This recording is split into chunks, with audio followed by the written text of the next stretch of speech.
Be me, 24-year-old loser who can't talk to women without sweating through my shirt. Working dead-end IT job. Spend weekends playing Elden Ring and wondering why I'm alone. Meet Emma at coffee shop. She's reading Murakami and looks like she stepped out of a Wes Anderson film. Try to talk to her. End up discussing the weather for 90 seconds before she politely excuses herself. Go home. Cry into my pillow. Decide I need to fix my life. Remember my coworker Dave mentioning therapy helped him stop being socially awkward. Dave now has a girlfriend and goes to parties. Meanwhile, I'm home on Saturday night eating cereal for dinner. Screw it, I'm booking a therapist.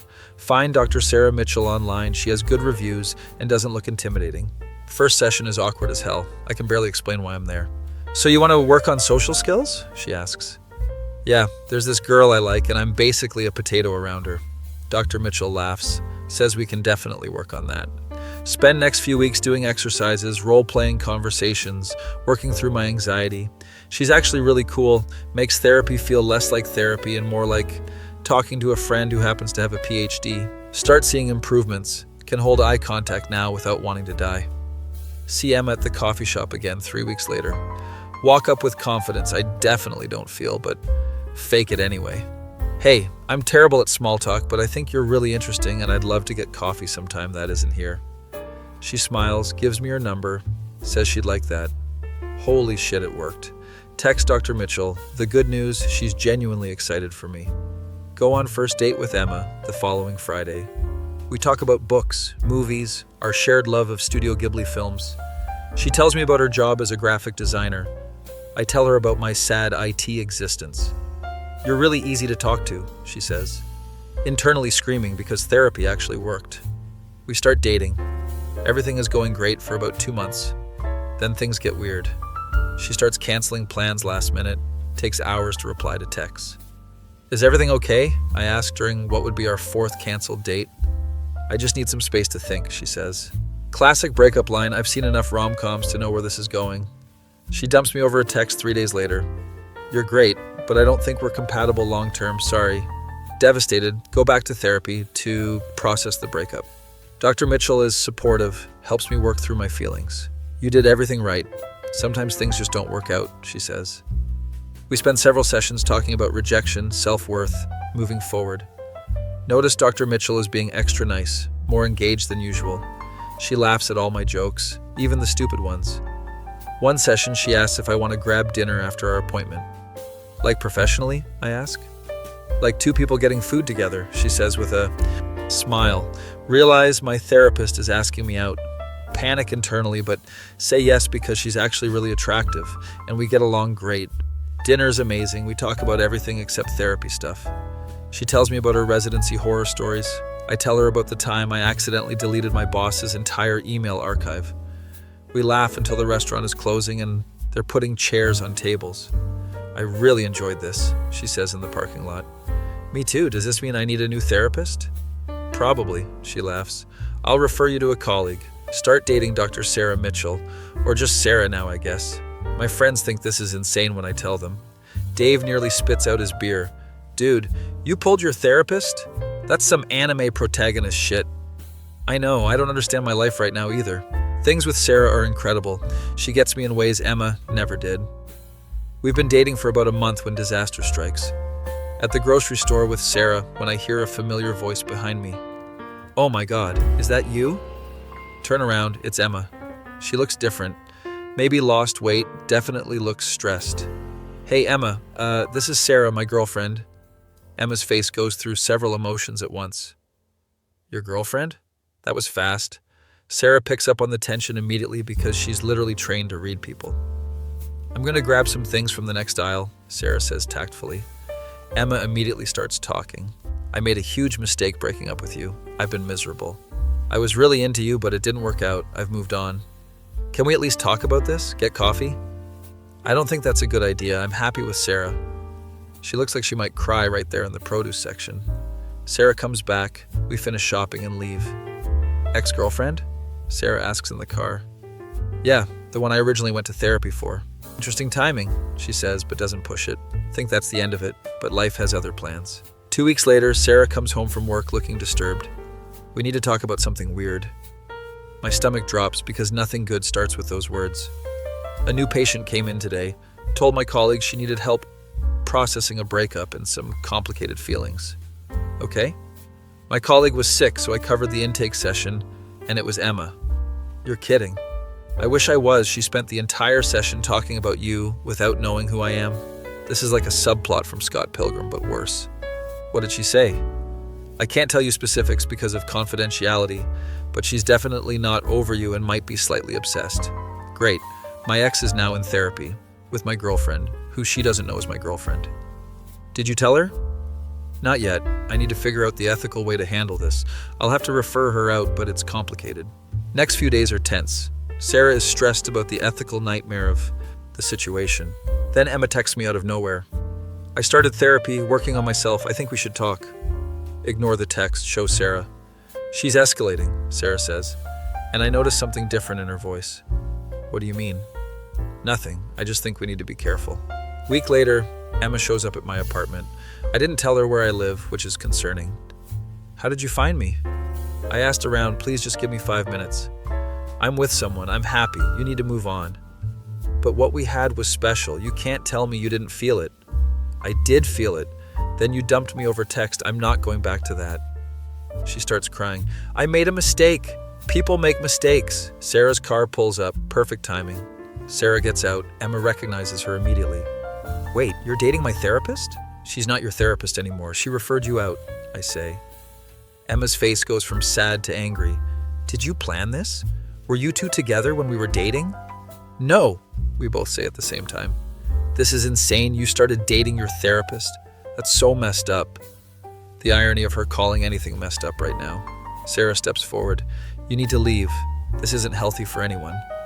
Emma storms off, yelling something about reporting Sarah to the licensing board.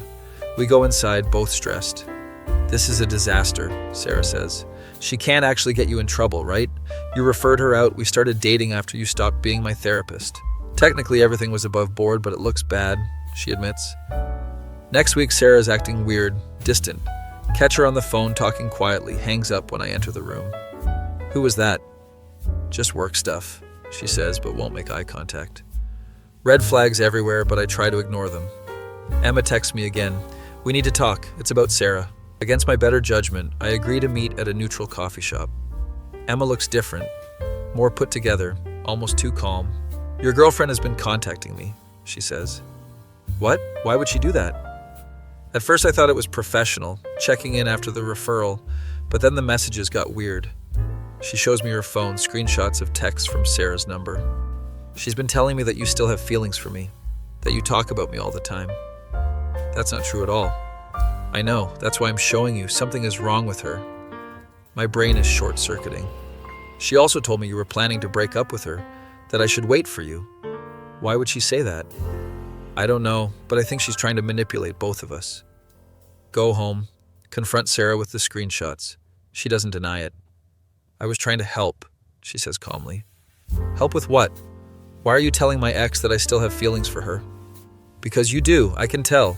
You talk about her more than you realize. No, I don't. I'm happy with you. Are you though, or are you just comfortable?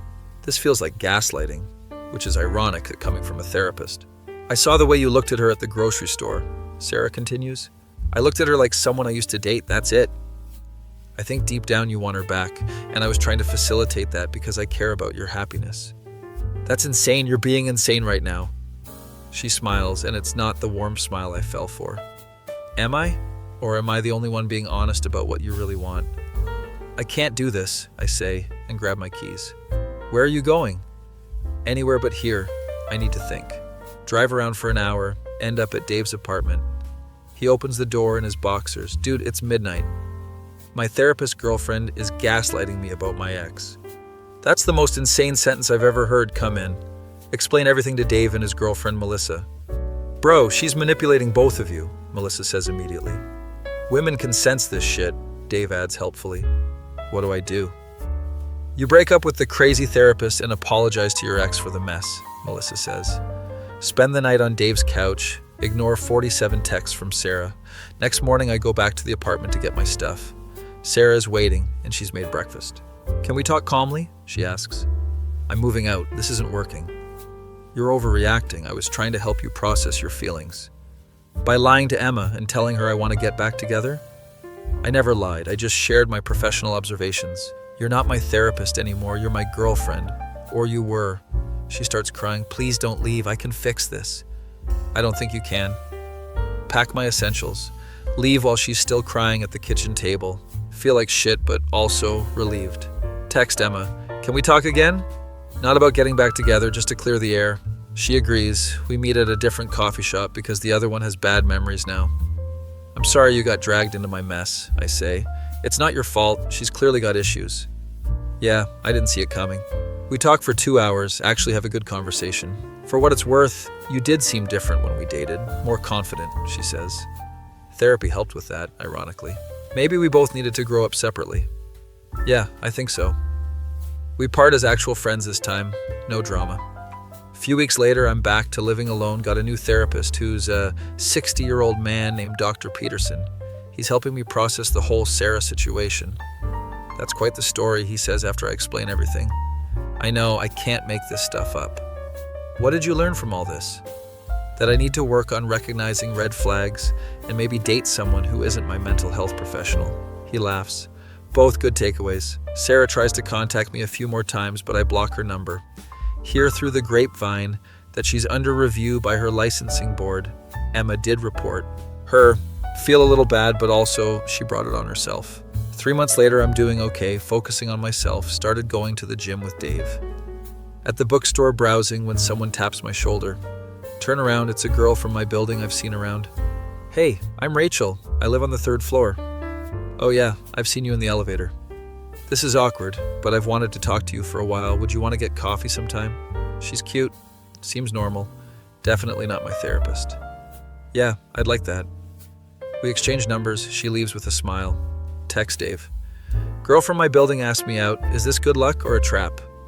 Dave replies, just make sure she's not a therapist first. Already confirmed, she works in marketing. Then go for it. You deserve something normal. Meet Rachel for coffee the following Saturday. Conversation flows naturally. She's funny and doesn't have any apparent psychological issues. So what do you do for fun? She asks. Gaming, reading, trying not to date my therapist. She laughs. That sounds like a story. It's a long one. I've got time. Spend the next hour telling her the entire saga. She's genuinely entertained. That's the wildest dating story I've ever heard, she says. Yeah, my life was a romantic comedy that became a psychological thriller. Well, I'm just a normal person with a normal job and no secret agenda. That's refreshingly boring. We laugh. She touches my arm. I don't panic and sweat through my shirt. Therapy actually did help, just not in the way I expected. Want to get dinner next weekend? I ask. Absolutely. Walk home feeling optimistic for the first time in months. Life is weird, but maybe it's getting back on track. Emma texts me randomly. Heard you're dating someone new, happy for you. Reply, thanks, hope you're doing well too. She is apparently dating someone from her office. Sarah sends one final email. I'm sorry for everything. I was going through something and handled it wrong. I hope you're happy. Don't reply, some things are better left in the past. Date Rachel for a few months. Things are good. She meets Dave and Melissa. They approve. Finally found a normal one, Dave says. Don't jinx it. 6 months later, Rachel and I are still together. No drama, no manipulation. Sometimes I think about the whole Sarah situation and how insane it was. Dr. Peterson says it was a learning experience about boundaries and recognizing unhealthy patterns. You came out of it stronger, he says. Yeah, and with a great story for parties. That too. Rachel moves in with me after a year. We adopt a cat named Totoro because we're both Miyazaki fans. Life is stable, boring in the best way. Run into Emma one more time at a bookstore. She's with her boyfriend. We all chat briefly. It's not awkward. Glad things worked out for you, she says. You too. That night, Rachel asks what I'm thinking about. Just how weird life can get sometimes. But it worked out. Yeah, it did.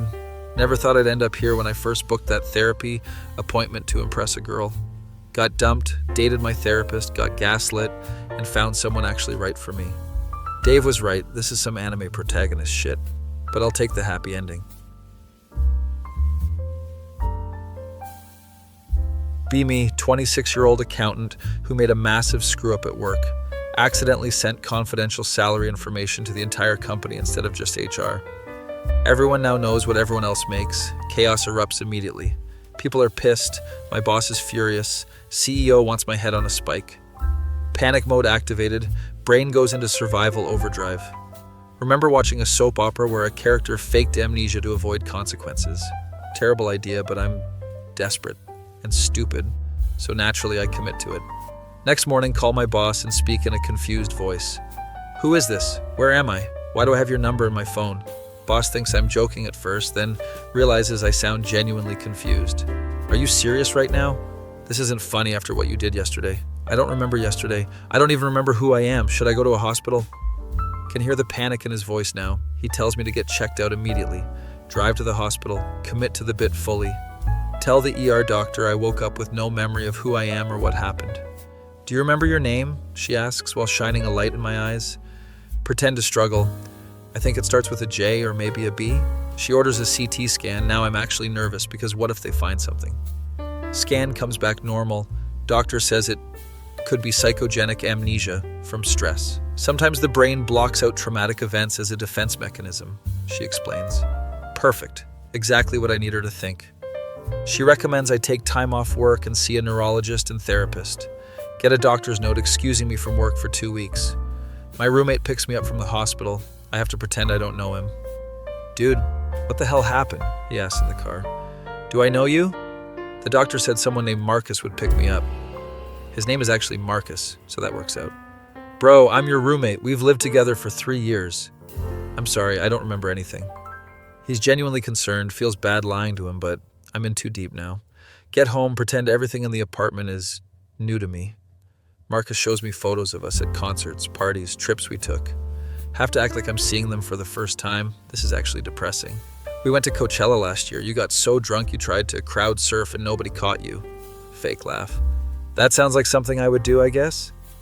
You don't remember any of this? He looks devastated, starting to feel like an asshole but can't back out now. My mom calls. Marcus hands me the phone. Honey, I heard what happened. Are you okay? I'm sorry, who is this? She starts crying. Now I feel even worse. It's your mother. You don't remember me? The doctor said my memory might come back slowly. I'm sorry. She's sobbing, saying she's coming to visit this weekend. Hang up. Marcus looks at me with pity. This is so messed up, man. Is there anything I can do? Just be patient with me. Guess. Spend the next few days pretending to relearn everything about my life. Marcus shows me my favorite restaurants, movies, music. Actually kind of interesting seeing my life from an outside perspective. Meanwhile, work is blowing up my phone. HR wants to know when I'll be back. There's an investigation happening. Play the amnesia card hard. I don't even know what company I work for. They send someone from HR to check on me, lady named Patricia. She shows up with flowers and a concerned expression. We're all very worried about you. How are you feeling? Confused mostly. I'm told I work in accounting. Yes, you've been with us for 4 years. You're very good at your job. What happened before my accident? Did something bad happen? She shifts uncomfortably. There was an incident, but don't worry about that now. Just focus on recovery. Perfect. They're too guilty to press me about the salary leak. My mom visits that weekend, brings photo albums, sitting on the couch while she shows me baby pictures, childhood memories.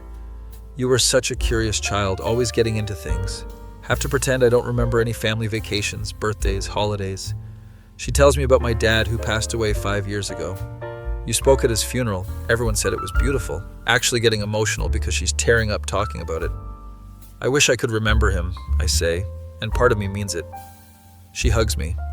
The doctor said memories might come back. We just have to be patient. After she leaves, Marcus finds me staring at the photo albums. You okay, man? Yeah, just weird looking at a life I apparently lived but can't remember. Must be scary. It is. And that's not entirely a lie. This is getting too real. Friends start visiting to help jog my memory. My best friend since college shows up with our old yearbook. Remember freshman year? We got caught sneaking into the campus pool at 2 a.m. No, but it sounds fun. He tells me stories for hours. Some I actually forgot about. You were the best man at my wedding last year. Gave a hilarious speech. I'm sorry I don't remember that. It's not your fault, dude. We'll make new memories. Everyone is being so nice and understanding. Guilt is eating me alive. 2 weeks pass. I have to go back to work. Show up acting confused. People treat me like I'm made of glass. My boss gives me easy tasks, nothing important. Just take it slow, don't push yourself. Coworkers whisper when I walk by, everyone knows about my amnesia. Girl from marketing brings me coffee. Thought you might need this. Thanks, sorry I don't remember your name. It's Jessica, we used to chat by the water cooler sometimes. She's pretty, seems genuinely concerned about me. Maybe we could grab lunch sometime, help you remember things? That would be nice. Have lunch with Jessica, she tells me about office dynamics. There was this whole drama about salary transparency. Some idiot leaked everyone's pay. Playing dumb. That sounds bad. Yeah, people are still mad about it, but at least the guy who did it isn't around anymore. What happened to him? He apparently got amnesia or something. Honestly sounds fake to me. Heart drops, she suspects. Why would someone fake that? To avoid getting fired, probably. Pretty convenient timing. She's staring at me weird. Does she know? Well, it sounds like a terrible thing to fake. That would be really messed up. Yeah, totally, she says, but doesn't break eye contact. Lunch ends awkwardly. I'm paranoid now. That night, Marcus asks how work went. Fine. Everyone's being weird around me, though. They're just trying to help. Give it time. Yeah, you're probably right. Decide I need an exit strategy from this amnesia thing. Can't keep it up forever. Need to gradually recover my memory. Start by remembering small things, like where the coffee maker is. Oh, I think I remember this, I say when Marcus makes breakfast. Really? That's great, man. Slowly add more memories over the next week. Remember people's names, recall some work procedures, basic stuff. Everyone is excited about my progress, celebrating small victories. My mom calls daily, crying happy tears when I remember family stories. Meanwhile, Jessica's watching me like a hawk at work. Catch her taking notes when I interact with people. She definitely suspects something. This is bad. One day she corners me in the break room. Can I ask you something personal? Sure.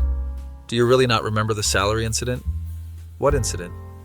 The email that went out 3 weeks ago, right before your amnesia. I don't remember much from before. Why? Just seems convenient that you forgot the exact thing that would get you fired. Are you accusing me of something? I'm just saying it's suspicious, that's all. She walks away. I'm sweating bullets. Tell Marcus that night. He's shocked. Wait, you faked amnesia because you messed up at work? I panicked. I didn't think it would go this far. Dude, my mom has been crying every night worried about you. I know, I feel terrible. You need to come clean, this is insane. I can't, I'll lose my job and everyone will hate me. Marcus is pissed. Everyone already thinks you have brain damage, which is worse. I'll figure something out, just give me time. You've had 3 weeks, this is out of control. He's right, but I'm in too deep. Can't back out now. Next day at work, Jessica is talking to my boss.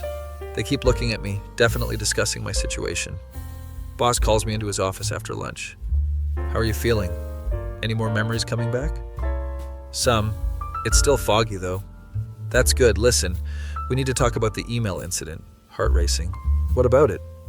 You sent out confidential information before your accident. We need to know if you remember anything about that. I honestly don't remember much from that day.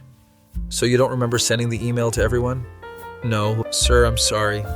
He leans back, studying my face. Jessica thinks you're faking your amnesia. What? Why would I do that? That's what I'd like to know. Are you faking it? Moment of truth. I could come clean or double down. No, sir, I went to the hospital. I have doctor's notes. This is real. I want to believe you, but the timing is very suspicious. I understand, but I can't help when my brain decided to break. He sighs. All right, but we're going to need you to see our company psychiatrist. That's fine. I want to get better too. Leave his office. Jessica is smirking at her desk. She knows and she's trying to expose me. Company psychiatrist appointment is scheduled for next week. Now I have to fool an actual mental health professional. Spend days researching amnesia symptoms, making sure my story is consistent. Marcus isn't talking to me, still mad about the lying. You're going to get caught eventually, he says. Maybe, but I have to try. This is the dumbest thing you've ever done. I know, I'm aware. Day of the psychiatrist appointment arrives. I'm nervous as hell. Doctor's name is Dr. Chen. She's all business. Tell me about your memory loss. When did it start? Go through my rehearsed story, hitting all the right symptoms. She asks detailed questions. I answer carefully. Do you remember the email you sent before your amnesia? No, everyone keeps mentioning it, but I have no memory of that day. How convenient for you. Excuse me? It's interesting that you forgot the one thing that could cost you your job. I didn't choose what to forget. That's not how this works. She writes something down, doesn't look convinced. I'm going to recommend some tests. We'll get to the bottom of this. More tests, more chances to get caught. Leave her office feeling defeated. This is spiraling. That night I get a call from my mom. Honey, I talked to Dr. Chen. She has concerns about your diagnosis. What kind of concerns? She thinks there might be psychological factors beyond just memory loss. Like what? She didn't want to say over the phone, but she wants to see you again. Great, the psychiatrist is on to me. Next session with Dr. Chen is more intense. I've reviewed your case with several colleagues. We have some questions, okay? Your memory loss is very selective. You forgot work-related stress, but remember everything else fairly well. I don't understand what you're implying. I'm implying that this might not be organic amnesia, but rather a psychological defense mechanism, possibly even a conscious one. She's basically calling me a liar without saying it directly. So you think I'm faking? I think you might be experiencing something called malingering, where someone consciously fabricates symptoms. That's ridiculous. I went to the hospital. Yes, and their scans were normal.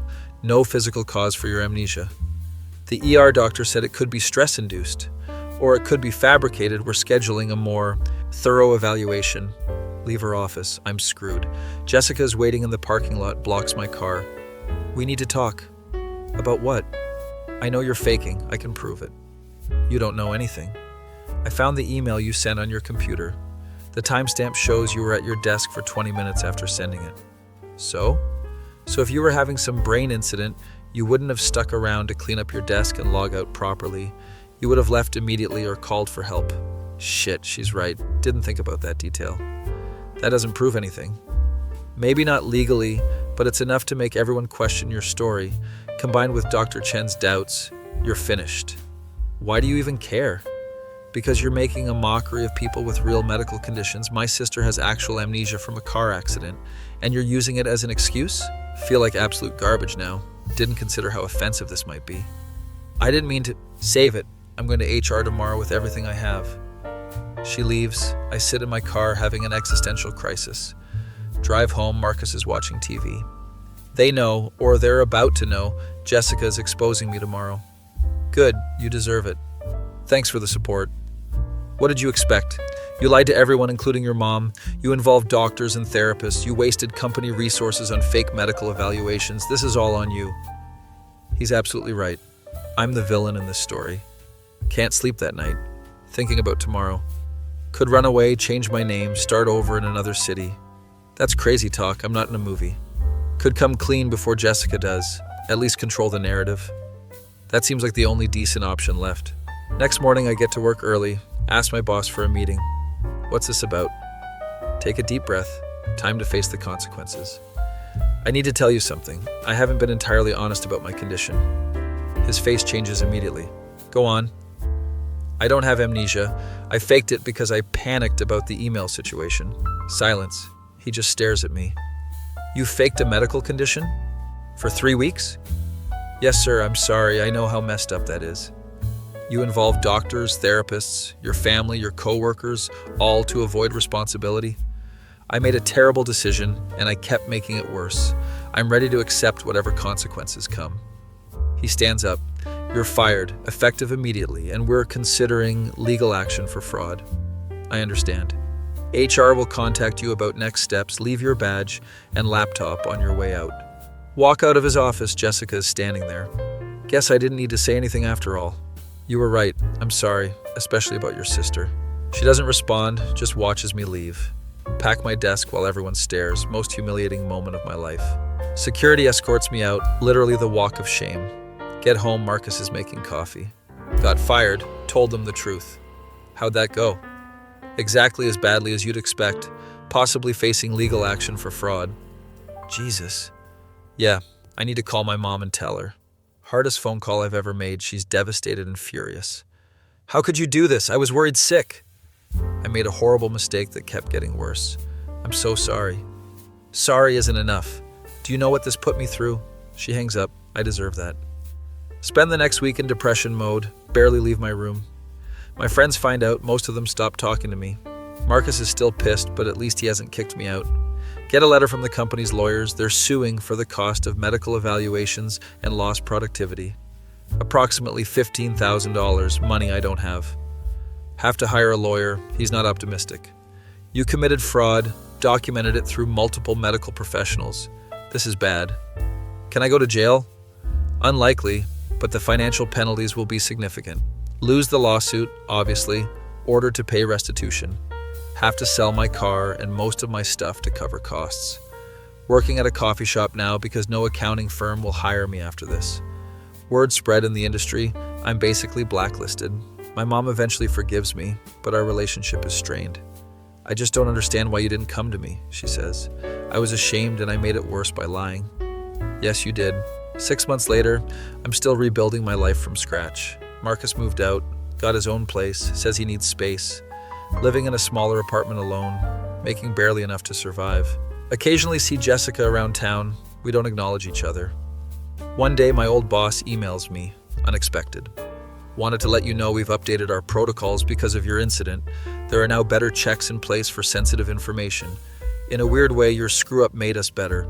Doesn't excuse what you did, but thought you should know. Not sure how to feel about that. Working on getting my CPA certification back. Have to go through ethics review. Explain the whole situation to the board. They're not impressed. This is one of the most egregious cases of professional misconduct we've seen, the chairman says. I know, I'm trying to make it right. It will take years to rebuild trust, if ever. Suspended from practicing accounting for 5 years minimum. So that's my future, working service jobs until I'm in my 30s. Joined a therapy group for people dealing with consequences of poor decisions. Finally getting actual help instead of faking medical conditions. Therapist asks what I learned from all this. That running from responsibility only makes things worse, and that my actions affect way more people than I realized. That's a start, but you need to understand why you made that choice in the first place. I was scared of failing, of being seen as incompetent, so I chose a lie that made me look sick instead of stupid, and how did that work out? Made everything infinitely worse, hurt everyone around me, destroyed my career and reputation. Will you make the same choice again? God, no. I'd rather be fired honestly than go through this nightmare again. Year after the incident, I'm still paying off debt and working minimum wage. Ran into my old coworker at a grocery store. He pretended not to see me. Can't blame him. I'm the guy who faked brain damage to avoid getting in trouble. That's my legacy now, the amnesia faker. My mom calls every week. She's trying, but I can tell she's still hurt. I saw you're working at that coffee shop downtown. Yeah, it's honest work at least. Are you happy? No, but I'm learning to live with the consequences of my actions. That's growth, I suppose. Sometimes I think about what would have happened if I just faced the music that first day. Probably would have been fired anyway, but at least I'd have my dignity. Instead, I chose the nuclear option and destroyed everything. The salary leak that started this all, the company ended up using it to justify pay equity adjustments. Several people got raises. The incident actually helped people in the long run. Meanwhile, I'm living in a studio apartment eating ramen and working for tips. Karma is real and she's brutal. Met a girl at the coffee shop. She's nice. We talk during slow periods. Thinks I'm just a barista trying to make ends meet. Don't have the heart to tell her about my past yet. Maybe someday when I've proven I'm different. For now, I'm just the guy who faked amnesia and learned the hardest way possible that you can't run from your mistakes. They'll chase you down and make you pay with interest. Would not recommend. 0 out of 10 experience. Absolutely do not try this at home.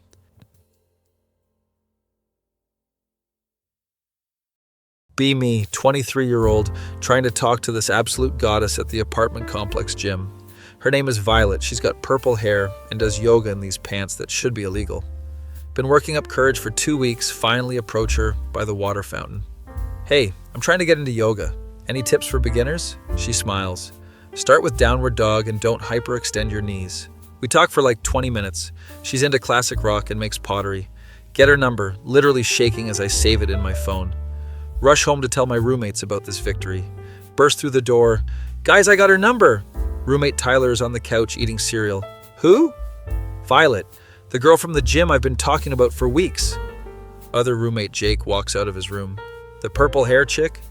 Yeah, we're texting right now. She wants to hang out this weekend. Tyler and Jake exchange looks. This weird energy fills the room. What? I ask. Nothing, bro. That's great, Tyler says, but he's being weird. Whatever, I'm too excited to care. Spend the next 3 days texting Violet constantly. She's funny and weird in the best way. Tells me about her ceramics business. Sends me pictures of bowls she made. They're actually pretty good. One looks like a dragon. Friday night, she invites me to this underground art show in some warehouse. Get ready. Tyler and Jake are suddenly very interested in my plans. Where are you going? Jake asks for the third time. Art show with Violet. I told you already. Can we come? Tyler asks. What? No, it's like a date thing. Come on, man. We never go out anymore, Jake pleads. That's because you guys play League until 4 a.m. every night. They keep begging. Eventually I cave because I'm weak. Fine, but don't be weird. We all show up to this warehouse. It's full of people who look like they photosynthesis. Violet is there wearing this flowy dress, looks like a fairy. You brought friends. She seems genuinely happy about it. Introduce Tyler and Jake. They're acting normal for once. Art show is bizarre. One piece is just a mannequin covered in moss. Another is a TV playing static with a fish tank in front of it. This is very conceptual, Tyler says, trying to sound sophisticated. Violet laughs. It's pretentious as hell, but I love it. We're all vibing, drinking wine from plastic cups. Some guy with a man bun offers us special brownies. They're enhanced with natural ingredients, he says mysteriously. Violet takes one. These are amazing, trust me. We all eat brownies because peer pressure is real. Tastes like chocolate and dirt, kind of earthy. 30 minutes later, nothing happens. I don't feel anything, Jake announces. Famous last words. Suddenly the walls start breathing. The moss mannequin is definitely looking at me. Guys, I think those brownies were more than just weed, I say. Violet's face is melting. Or maybe it's just the lighting, can't tell. Everything is moving in waves, sounds or colors. We should probably go home, Tyler suggests. His voice sounds like it's underwater. Somehow we make it back to the apartment. Reality is a suggestion at this point. All four of us collapse on the living room floor. Violet is laughing at the ceiling. The popcorn texture is dancing. It's not popcorn, it's smooth ceiling, Jake says. Since when? I ask, genuinely confused. Since always, we painted it last year. I don't remember that. Time is meaningless. Could be 5 minutes or 5 hours later. Violet starts telling us about her childhood, except the story keeps changing. I grew up in Colorado. No, wait, Florida. Actually, it was Nebraska. Which one? Tyler asks. All of them simultaneously, she says, like it makes perfect sense. We're all nodding like this is completely normal information. Jake stands up. I need to tell you guys something important. We all look at him. He's glowing. Or maybe that's just the trip. Violet, I think you're beautiful, and I want to date you too. Record scratch moment. What the actual hell? Dude, what? I'm sitting up now. Sorry, bro, but I felt a connection at the art show, Jake says. Violet is just smiling, eating chips that may or may not be real. This is not happening right now, I say. Tyler raises his hand like we're in class. I also have feelings for Violet. Are you serious right now? The heart wants what it wants, Tyler says dramatically. Violet laughs. It sounds like wind chimes and car alarms at the same time. You're all so sweet. I like all of you too. You can't date all three of us, I point out. Why not? Social constructs are just agreements we made up, she says. Can't argue with that logic in this state. My brain is pudding. Jake is pacing now. No, but seriously, I saw her first at the gym. I literally talked to her first, I argue. Seeing someone first doesn't mean anything, Tyler interjects. Stay out of this, Tyler. We're having a full argument while Violet watches like it's a tennis match. The walls are definitely purple now. Weren't they white before? Guys. Violet stands up. She's 8 feet tall. That can't be right. What if we all just existed in this moment without conflict? That's hippie nonsense and you know it, Jake says. Argument continues, getting more heated. Things are said that can't be unsaid. Years of roommate grievances come out. You never do dishes, Tyler yells. You ate my leftover pizza, Jake counters. That was 6 months ago. Violet is now sitting on the kitchen counter eating an apple. You guys are better than reality TV. This isn't entertainment, this is serious, I shout. She takes another bite. Is it though? The ceiling fan starts talking. She's got a point. We all look up. Did the fan just talk? Jake asks. Fans don't talk, we're just really high, Tyler says. But we all heard it. The fan definitely spoke. Violet giggles. Everything talks if you listen hard enough. This is getting too weird even for a drug trip. Suddenly Jake walks to the center of the room. Everything goes quiet, even the breathing walls. Be me, Jake. And I need to hijack this story real quick. These idiots don't understand what's actually happening here. Been living with these guys for 2 years. They're my boys, but they're clueless. This whole Violet situation is spiraling. She's literally sitting on our counter eating an apple, like Snow White. Violet, you need to choose, I announce. Choose what? She asks, apple juice running down her chin. Which one of us you actually like? She tilts her head. What if I told you I'm not real? What does that mean? Tyler asks. It means I'm a projection of your collective consciousness, she says casually.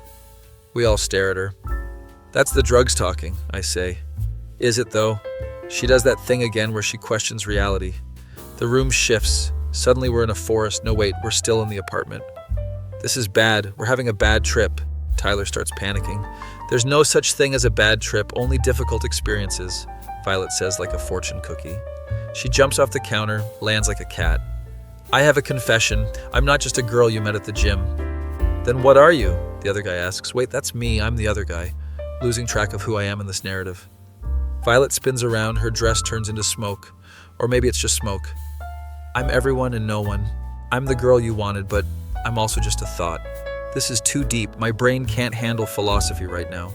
Tyler's writing something on the wall with a marker. We need to document this. Don't write on the walls, I yell. These aren't real walls, he says. He's got a point. They're looking pretty transparent right now. Can see through them into other dimensions. Or maybe it's just outside. Be me, Tyler. Taking over this mess because Jake is losing it. We're all sitting in a circle now. Violet is in the middle. She's explaining quantum physics, except none of it makes sense. The observer affects the observed, so by watching me, you created me. That's Schrodinger's cat, I say, proud of myself for remembering. No, that's about superposition, she corrects. Same thing? It's really not. We're arguing about physics while tripping balls. This is peak human evolution. Jake is now convinced that we're all in a simulation. None of this is real. We're in the Matrix. If this isn't real, why does my head hurt? I ask. Phantom pain, your real body is in a pod somewhere, he explains. That's stupid, we're just high. The first guy, what's his name? Can't remember. Let's call him Anon. Anon is staring at Violet with this intense look. You're not making any sense, he says. Neither are you, she replies. Fair point. The apartment is melting now, furniture is liquid. Couch turns into an ocean. We're all sitting in water, but we're not wet. This is fine, Jake says. This is totally normal. Nothing about this is normal, I shout. Violet laughs. It echoes for 7 years. What if I told you that you're all the same person? That's impossible. We have different social security numbers, Anon argues. Do you though? Have you checked recently? None of us have checked our social security numbers recently. See? You can't prove you're different people, Violet says triumphantly. I can prove it. Jake smells bad, I say. Hey, Jake is offended. It's true. You smell like Doritos and regret. We're arguing about hygiene now, completely derailed. Violet is braiding her hair, except her hair is growing infinitely. It's wrapping around the apartment like vines. Should we be concerned about that? Anon asks. Probably, I admit. But we're all too fascinated to do anything about it. Her hair is now forming patterns. They look like sacred geometry. I understand the universe now, Jake whispers. No, you don't. You're just high, I tell him. But what if being high is actually being enlightened?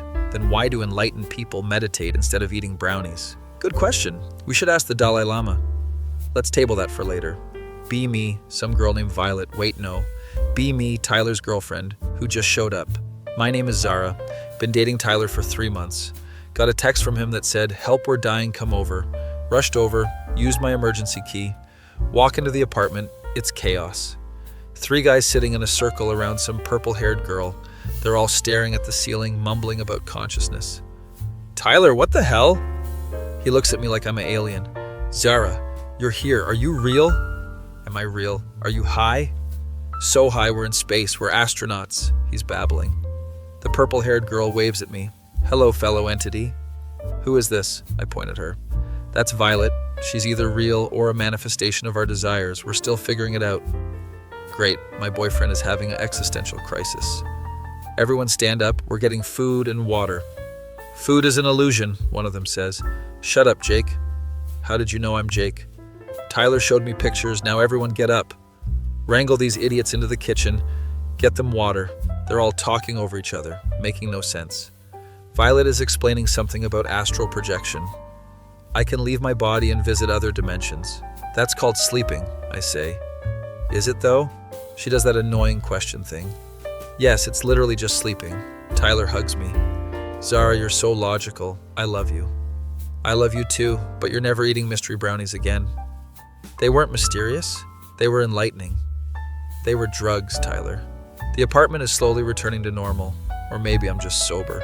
These guys are definitely still tripping though. Anon is drawing on paper. I need to capture this feeling. He's drawing stick figures. It looks like a kindergarten project. That's beautiful, man, Jake says seriously. It's stick figures. Art is subjective, Violet chimes in. I'm starting to understand why they're all confused by her. She talks in circles, says profound sounding nothing. Violet, where do you actually live? I ask directly. In the moment, she says. No, like, what's your address? Addresses are constructs created by the Postal Service to control us. That's not... Okay, sure. Give up trying to get straight answers from her. Tyler's now lying on the floor making snow angels on the carpet. There's no snow, babe, I tell him. Not with that attitude. These guys are going to be useless for hours. Violet stands up, stretches. I should probably go. Where? All three guys ask at once. Back to the void, or my apartment. Same thing, really.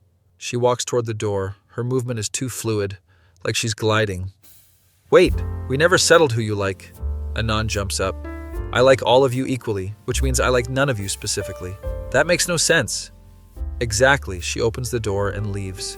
We all stare at the closed door. Did that just happen? Jake asks. Did what happen? Tyler responds. Violet, the art show, all of it. They all look at each other, confusion spreading. Be me, Anon again, and something is very wrong. Zara is here, but I don't remember her arriving. When did you get here? I ask her. Like 20 minutes ago, Tyler texted me. Tyler doesn't have a girlfriend. Everyone goes silent. Yes, I do. We've been dating for 3 months, Tyler insists. I've never seen her before, Jake says. Zara looks hurt. We've met like 6 times. This is the drugs. We're all hallucinating different people, I realize. I'm not a hallucination, Zara yells. That's exactly what a hallucination would say. The walls are breathing again, heavier this time.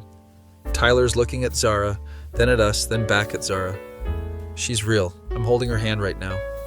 You're holding air, Jake says. No, I'm not. We're all seeing different realities. This is bad. Where's Violet? I ask. She left, Zara says.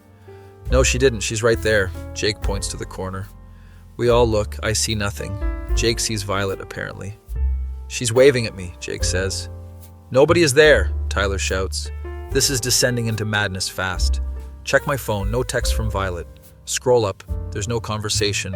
The number doesn't exist. Guys, I don't have Violet's number in my phone. What do you mean? I mean it's not here. It never was. Jake checks his phone. Mine neither. Tyler's having a crisis. So who did we meet at the art show? Did we even go to an art show? I ask. We all look at each other. The memories are fuzzy.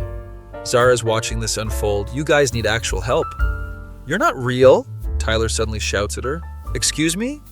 They can't see you, which means you're my hallucination. I'm not a hallucination, I'm your girlfriend. Prove it. How do I prove I exist? Philosophy 101, you can't, Jake says unhelpfully. The apartment is shrinking, or expanding. Hard to tell. Everything is wrong. Nothing makes sense. Okay, everyone stop, I yell. They all freeze. Let's figure this out logically. What do we actually know? We ate brownies at an art show, Tyler says. Did we though? Where's the art show? Nobody can remember the address. Who invited us? Jake asks. Violet, I say, but did she? Check my texts again. No invitation, no address. We never left the apartment, I realize. What? Think about it. We have no proof we went anywhere. We all look around the living room. There's a bag of brownies on the coffee table. Those brownies, Jake points. We all stare at them. We ate them here, Tyler says slowly. The art show was a trip, I finish. So Violet? Hallucination, shared hallucination. But we all saw her. That's what makes it shared. Zara is still there, supposedly, according to Tyler. What about her? I point to where Tyler is looking. She's real, he insists. How do you know? Because, he's struggling. You can't prove it, can you? He deflates. No. Zara is crying now, or Tyler thinks she is. This is messed up, Jake mutters. We sit in silence for what feels like hours. The apartment stops breathing, walls become solid again. Colors return to normal. Sounds are just sounds. I think we're coming down, I say. Thank God, Tyler breathes. We all look at the brownies. We should throw those away, Jake suggests. Agreed. I grab the bag, walk to the trash, dump them. This never happened, Tyler says. What never happened? Jake asks. Exactly. We make a pact to never speak of this night again. But in the back of my mind, I wonder if Violet was ever real. Check the gym the next day, ask the staff about a purple-haired girl.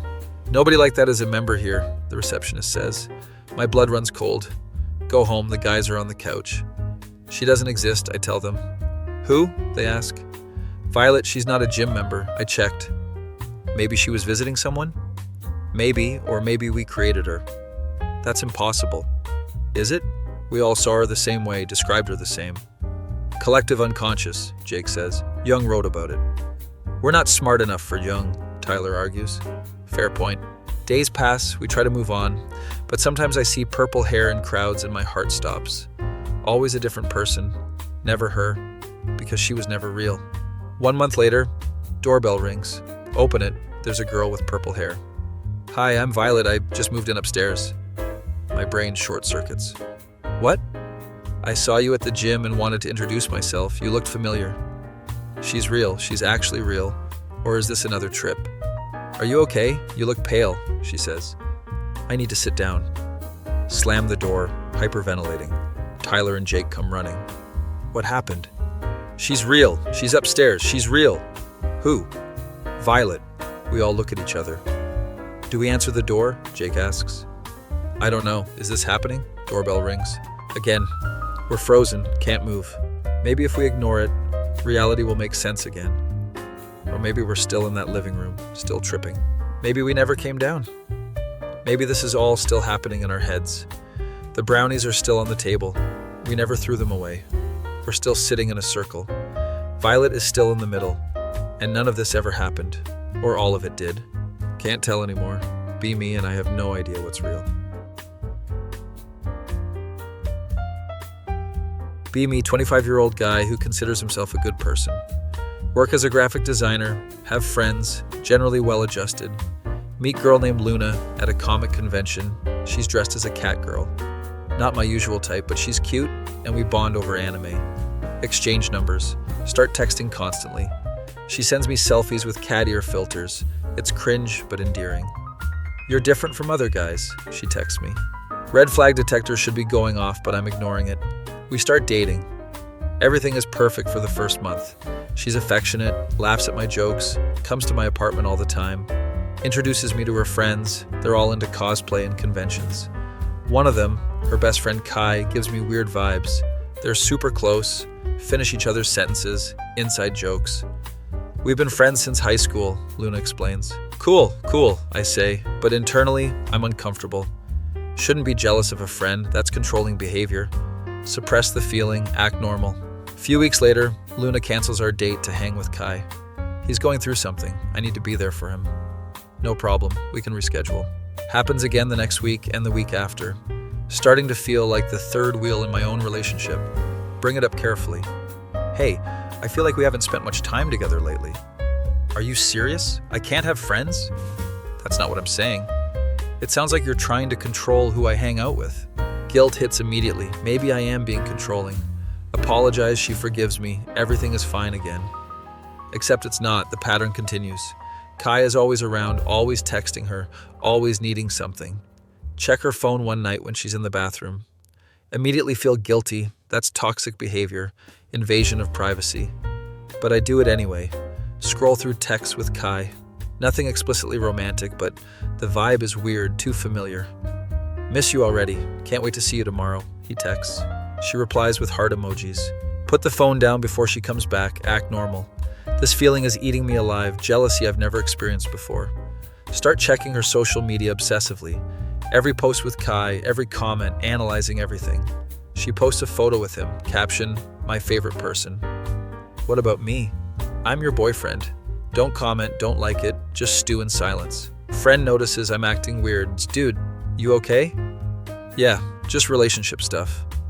Talk to her about it. I did. She said I'm being controlling. Are you? I don't know. Maybe? He gives me this look. If you're checking her phone and stalking her social media, then yeah, that's not great. He's right. I'm becoming the thing I never wanted to be. Decide to pull back, give her space, work on myself. Last exactly 3 days before I'm back to obsessively checking everything. Luna posts Instagram story at 2 a.m. She's at Kai's apartment. Late night talks with this one, with a photo of them on his couch. Lose my mind, text her, "You're at his place at 2 a.m.? She doesn't respond for an hour. Yes, we were watching movies, is that a problem? Kind of, yeah, that's weird. You're being insecure and it's not attractive. That line hits different, she's right, I'm being pathetic.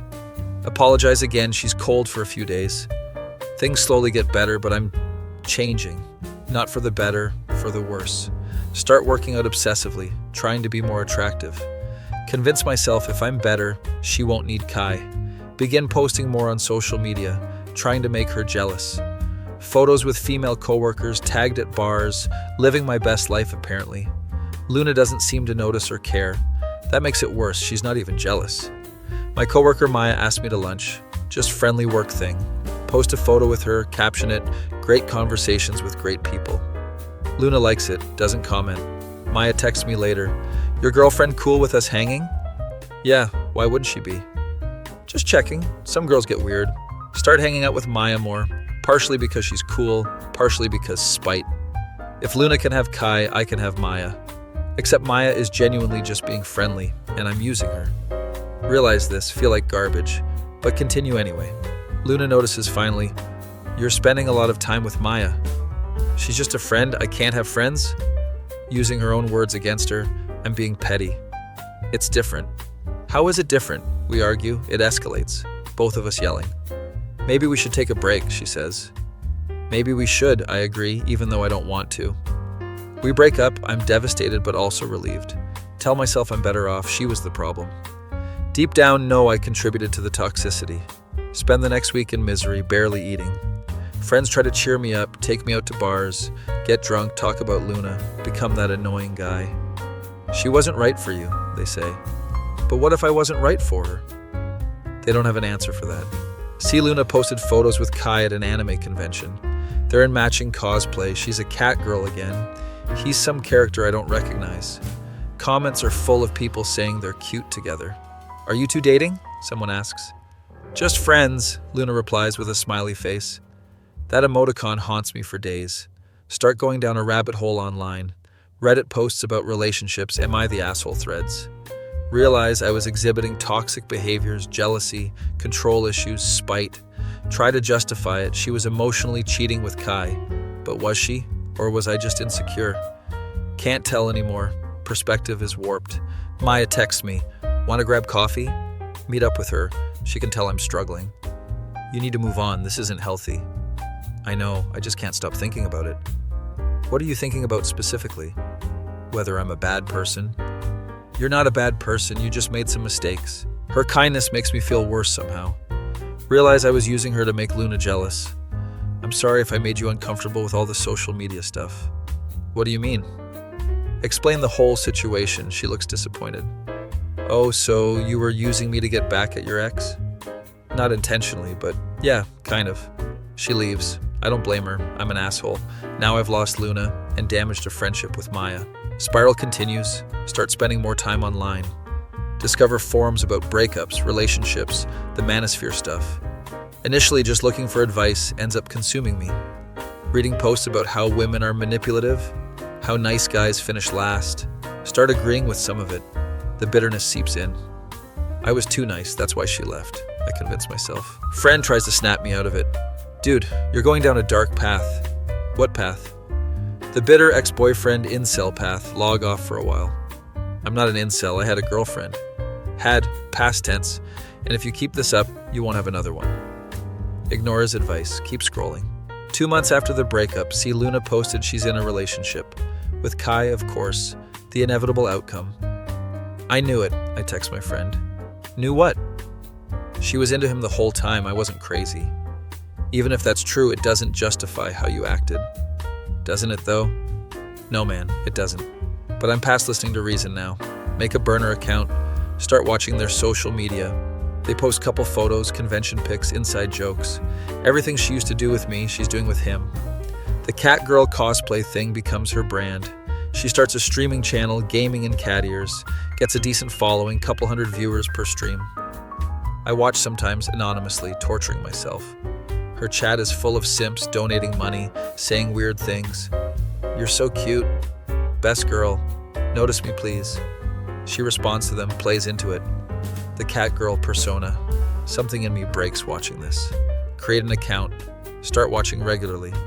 Not as a supportive ex, as a hate watcher. She's commodifying the thing that was part of our relationship. Or maybe it was never real. Maybe she was always performing. These thoughts consume me. I'm becoming bitter and twisted. Start working out more, not for health, for revenge body reasons. The villain arc is beginning and I don't even realize it. Friend confronts me at the gym. You're acting weird. I'm fine, just improving myself. You're here for 3 hours a day. That's not improvement, that's obsession. Maybe I'm just dedicated. To what? Making your ex regret leaving you? So what if I am? That's not healthy motivation, man. Push him away, literally and figuratively. Start isolating myself, only interact online. Luna's streams become my routine, watch every single one. Never comment, never donate, just watch in silence. She's thriving, laughing, happy, everything I'm not. Kai appears on stream. Sometimes they do couple content, chat goes wild, relationship goals. So cute together. I'm seething behind my screen. Discover her Discord server, join it, stay silent. Watch the community worship her. The parasocial relationships. These people don't know her. Not like I did. Or did I even know her? Start questioning every memory. Was any of it real? Maybe she was playing a character with me too. The bitterness turns to nihilism. Nothing matters. Everything is fake. Stop going to work regularly. Call in sick. Boss notices. Is everything okay? Yeah, just dealing with some personal stuff. Take the time you need, but we're worried about you. Don't take time, just push through, barely functional. My apartment becomes a cave, lights off, screens glowing. Meals are delivered, human interaction is minimal. Friend forces his way in one day. Dude, this is bad. Looks around at the mess, the multiple monitors, the takeout containers. What happened to you? Nothing, I'm fine. You're not fine, you're watching your ex's streams obsessively. Caught, can't even deny it. One monitor is open to her Twitch. It's not what it looks like. It's exactly what it looks like. You need help. I don't need help, I'm just keeping tabs. On your ex from months ago? That's stalking. The word hits like a slap. I'm a stalker now. Get out, I tell him. Not until you agree to talk to someone. I said get out. He leaves. I'm alone again, the way I prefer it now. Except I don't prefer it. I'm miserable, but I can't stop. Luna announces a big convention appearance. Going to be there with Kai. Selling prints. Doing meet and greets. The full influencer experience. Something in my broken brain decides I should go. Not to confront her, just to see her in person, confirm she's real. Buy a ticket, plan the trip. This is insane, but I'm doing it. The convention is 3 states away. I take time off work. Drive there, check into a hotel, feel like a spy on a mission. Day of the convention, put on my best clothes, try to look normal. Walk through the convention center, it's packed with people in cosplay. Find her booth, she's there in cat ears, taking photos with fans.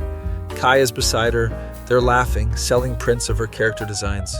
Stand in line like a fan, my heart is pounding. Get to the front. She looks up at me. Recognition flashes in her eyes, then confusion. Oh, hey, wow, what are you doing here?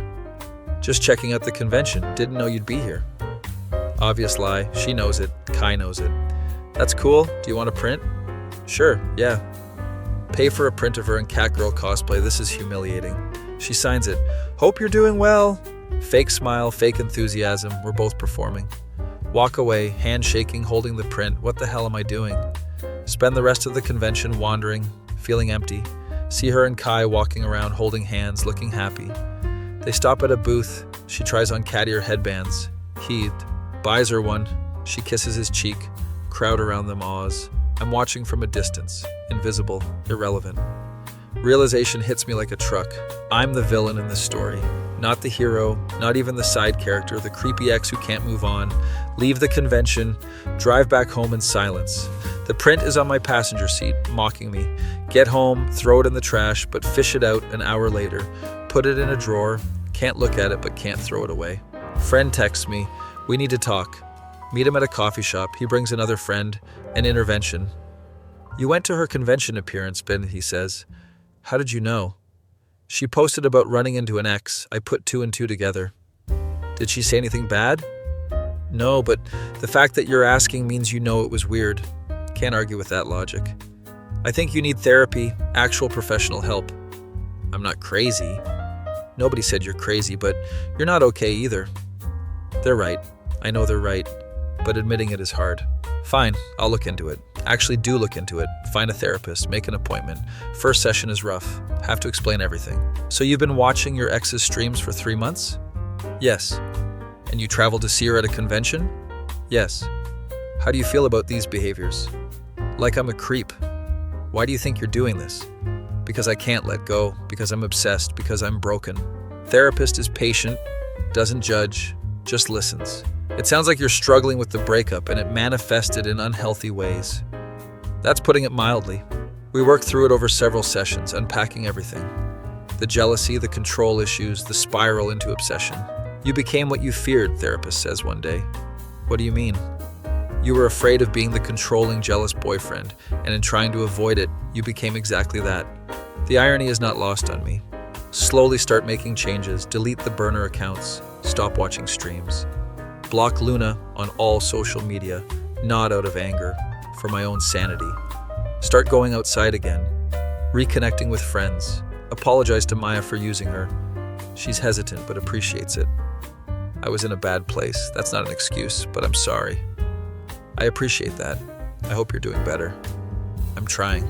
Months pass, the obsession fades, clarity returns. Look back at who I became with horror.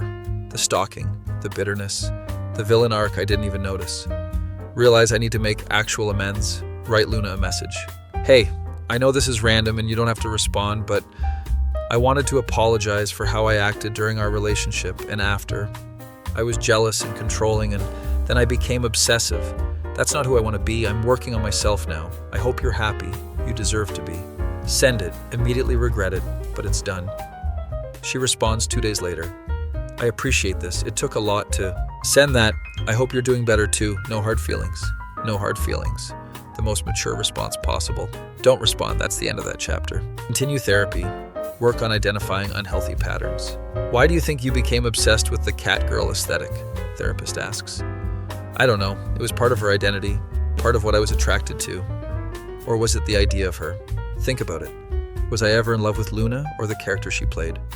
The bubbly cat girl who gave me attention. When that attention went to Kai, I couldn't handle it. I think I was in love with the idea, not the person. That's an important realization. Work through more issues, the need for validation, the fear of abandonment. Turns out I have attachment issues stemming from childhood stuff. Classic therapy revelation, but it helps to understand it. 6 months after the convention incident, I'm in a better place. Not perfect, still working through things, but better. Friend sets me up on a date. I'm nervous but agree. Her name is Harper. She's a teacher, into hiking and photography. No cosplay, no cat ears, just a normal person. We have coffee, conversation flows naturally. She's kind, funny, asks about my interests. What do you do for fun? Used to be watching streams and obsessing, but not anymore. I'm getting back into design work, trying to be creative again. That's cool. What kind of design? We talk for 2 hours. She's easy to talk to. No red flags, no weird dynamics. Just two people getting to know each other. At the end, she says, I'd like to do this again. Me too. Start dating Harper. Take it slow this time. No rushing, no obsessing, no checking her phone or social media. When I feel jealous, I recognize it, talk about it, don't let it fester. She has male friends. I'm okay with it. Actually okay with it, not just pretending. You seem really healthy about this, she comments one day. I wasn't always. Learned some hard lessons. Want to talk about it? Tell her the whole story, expecting her to run. She listens, doesn't judge. Sounds like you went through something difficult and came out better. I became my own red flag for a while. But you recognized it and changed. That's growth. Her acceptance helps heal something in me. Year after Luna, I'm in a stable relationship with Harper. Don't think about Luna anymore. Don't check her socials. Occasionally see her trending on Twitter for streaming stuff. Feel nothing. Just mild curiosity. Then move on. The obsession is dead. I killed it through work and therapy. Friend asks how I'm doing one day. Good, actually good. Proud of you, man. You were in a dark place. I know, thanks for not giving up on me. That's what friends are for. Reflect on the whole experience sometimes. How quickly I spiraled from normal guy to obsessive stalker. How easy it is to become the villain in your own story. The warning signs were all there, I just ignored them. Jealousy, control, obsession, bitterness, parasocial fixation. Each step seemed justified at the time. She's the one being inappropriate, I told myself. But I was the one watching streams for months, traveling to conventions. I was the red flag I was so afraid of seeing in others. Therapist says it's good I can recognize this now. Self-awareness is the first step to change. What's the second step? Actually changing, which you're doing. What if I relapse? What if I become that person again? You won't, because now you know what to look for. You have tools to cope. Hope she's right, because I never want to be that person again. The guy watching his ex's streams at 3 a.m., the guy joining Discord servers just to lurk, the guy who drove 3 states to see someone who doesn't want to see him. That guy was a villain, and I was him. Harper asks what I'm thinking about. Just the past, how different things are now. Good different? Yeah, good different. She smiles. We continue our hike. Somewhere Luna is probably streaming, doing her thing, living her life. Kai is probably there supporting her, being a good partner. And I'm here, in the mountains, with someone who actually fits. No cat ears, no performances, just real connection.